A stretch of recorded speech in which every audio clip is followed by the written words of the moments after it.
Hello everyone, myself Tulsi Pawar, Assistant Professor in Physics, SPC government college Ajmer. आज हम MSc physics के 10th paper statistical and solid state physics के अंतर्गत phase space and एसेंबल्स के बारे में पढ़ेंगे। First we have to define phase space. In classical mechanics, the state of a system of particles at any given time is completely specified by the knowledge of position and momentum of each of its particles. The instantaneous position of a single particle is determined by three independent coordinates x, y, z, and its instantaneous motion of a particle is described by velocity components vx, vy, vz, or more conveniently by momentum components px, py, and pz.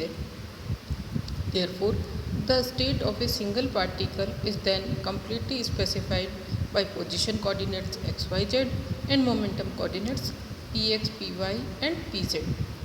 As a purely mathematical concept, we may imagine six-dimensional space in which dx, dy, dz and dpx, dpy, dpz is an element of volume, and the position of a point particle in this space will be described by a set of six coordinates x, y, z, px, py, pz. This six-dimensional space for a single particle is termed as phase space, and particularly the mu space.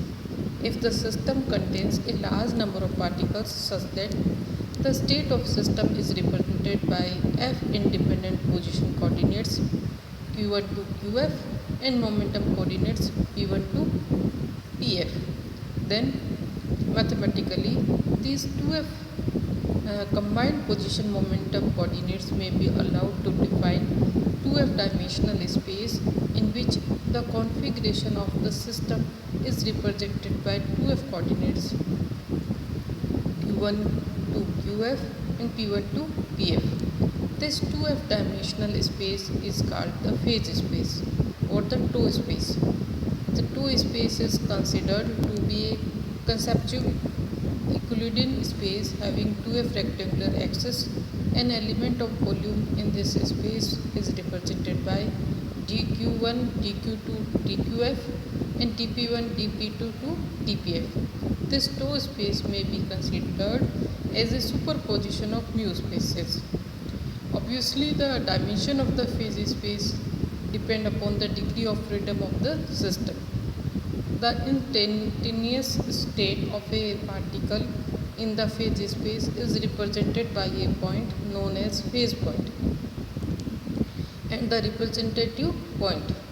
The number of phase points per unit volume is called the phase density of these points. An element of volume in this phase space is termed as a shell. Now we have to discuss about assembles. A system is defined as a collection of number of particles.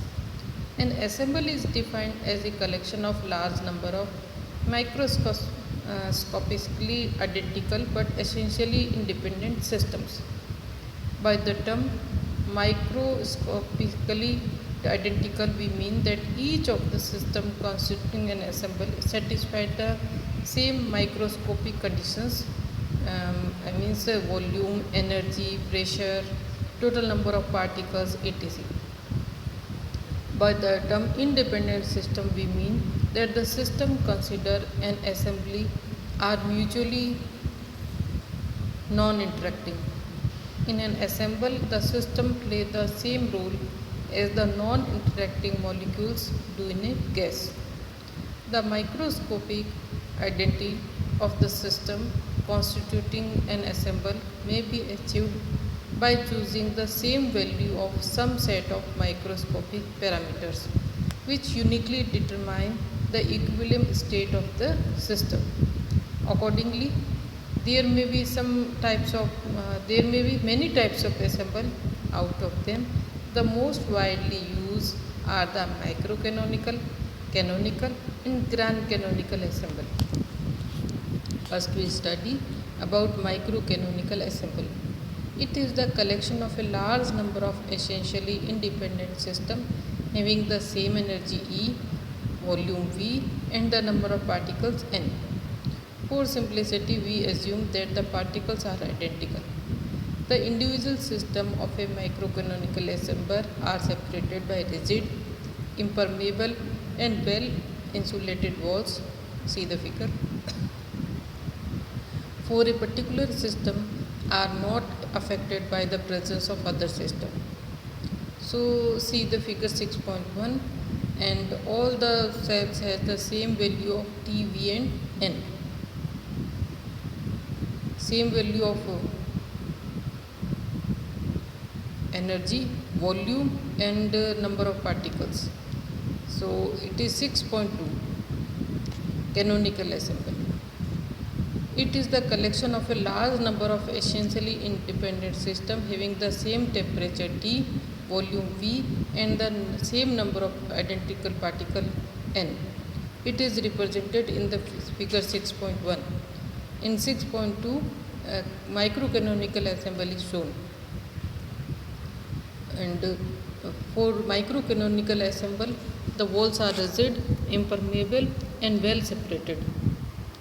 Now for canonical assemble, all the independent system have the same temperature T, volume V and the same number of identical particles N. The equality of temperature of all the system can be achieved by bringing each in thermal contact with a large heat reservoir at constant temperature T, or bringing all the systems in thermal contact with one another. The individual system of a canonical assemble are separated by rigid, impermeable but conducting walls.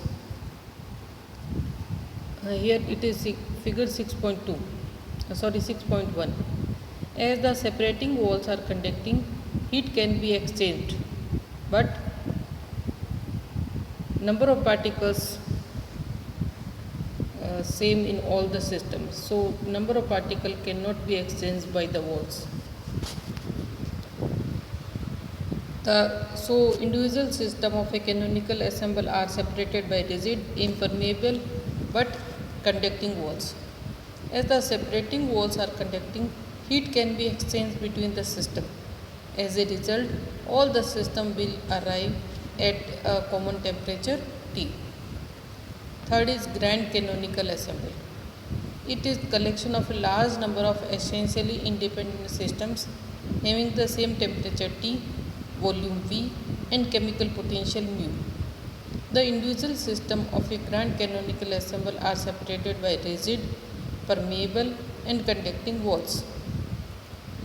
See in the figure 6.3. As the separating walls are conducting and permeable, the exchange of heat energy as well as the exchange of particles between the system take place in such a way that all the system arrive at common temperature T and chemical potential mu. The detailed information regarding the characteristic of this assemble can be had after a complete study of de Broglie theorem. As the instantaneous state of any system of f degree of freedom can be completely specified by the position of a suitable point called the phase point or representative point in the 2f dimensional phase space. Therefore, an assemble being the collection of a large number of microscopically independent system will appear as a dust cloud made up of large number of phase points in the phase space. The change in the phase, it means change in position coordinates and moment of any system, can be represented by a curve or phase line in the phase space. Then the behavior of an assemble in the course of time can be represented by a large number of trajectory or phase line in the phase space, or can be streaming motion of the dust cloud, as the trajectory are described by the points surrounding to the laws of mechanics. It is easier to complete the behavior of a suitable chosen assemble than to study the behavior of any particular system. By the knowledge of the behavior of the ensemble, we can predict the probable behavior of the system under consideration.